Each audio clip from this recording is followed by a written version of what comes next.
In this lesson, we're going to evaluate common and natural logarithmic expressions. All right, so before we begin evaluating the natural and common logs, remember the inverse property states that the natural log and e are opposites of each other. They're going to cancel out, therefore they kind of undo each other. So keep that in mind as we solve or evaluate these expressions. All right, so let's do a few. On the first one here, we're asked to evaluate. We are given g of x equals e to the x and asked to find g of the natural log of 8. So into the given function, for evaluating, all you're going to do is remove the x. So remove the x that's in that exponent's place, and you're going to replace it with the natural log of 8. So when we do so, it's going to look like so. And again, we don't need to use a calculator at all. We can just do these based on what we know and our knowledge about the properties of logarithms, in particular the inverse properties. So the natural log in e is going to cancel out, and what we're left with here is an answer of simply 8. Next, we have g of x equals e to the x. Same given function, but this time we're asked to evaluate the natural log of 5 squared. So we're going to remove the x and replace it with the natural log of 5 squared. With the inverse property, the e in the natural log is going to cancel out, and what you're left with is 5 squared. And what is 5 squared? Well, when you multiply 5 2 times, you're going to get it 25 as your answer. And so there you have it, just evaluating expressions using what we know about the properties of logarithms. In this example, we're given a function e raised to the x, and we're asked to find g of the natural log of 1 over e to the 6. So we're going to remove the x of the given function and replace it with the natural log of 1 over e to the 6.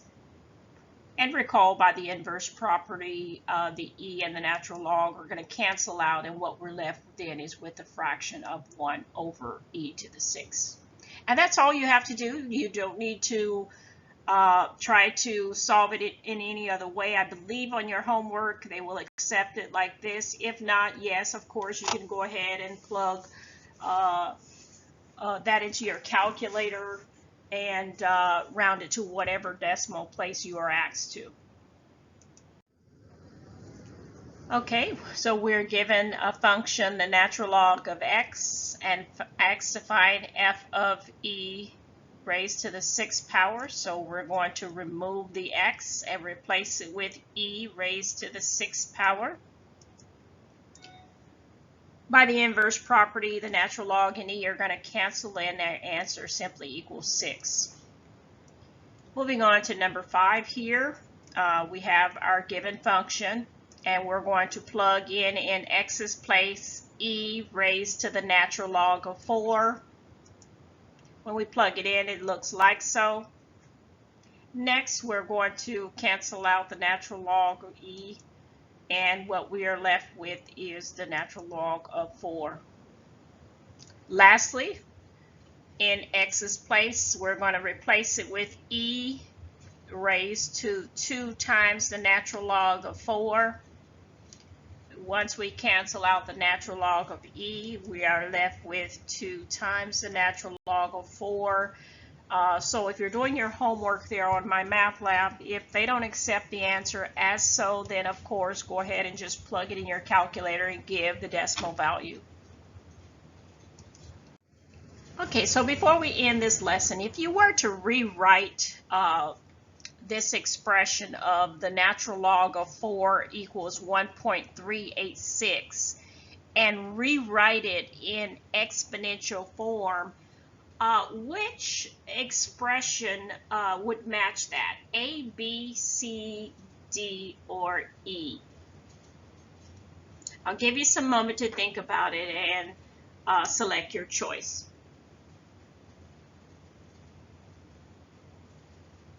Okay, so let's take a look at this and see if we can rewrite this So recall with the natural log, what is its base? When you don't see it, it is understood to be what? If you said E, yes, that is correct. Natural logs has a base of E. So if we were to write that as a log and turn it back into an exponential form, remember that snail-like pattern? So that would be starting with the base, E raised to the 1.386 equals 4. And so that is in line with answer choice A. How did you do on that? Okay, great. I believe that's it for this lesson. Be sure to practice. If there's anything you still don't understand, please feel free to see me after class or schedule an office visit. Good luck, everybody. Okay, that's it for this lesson. Thank you for watching MVP Tutorials by your instructor, Dr. Speights. I hope you'll join me in the next lesson. Please feel free to like, share, and subscribe. Goodbye for now.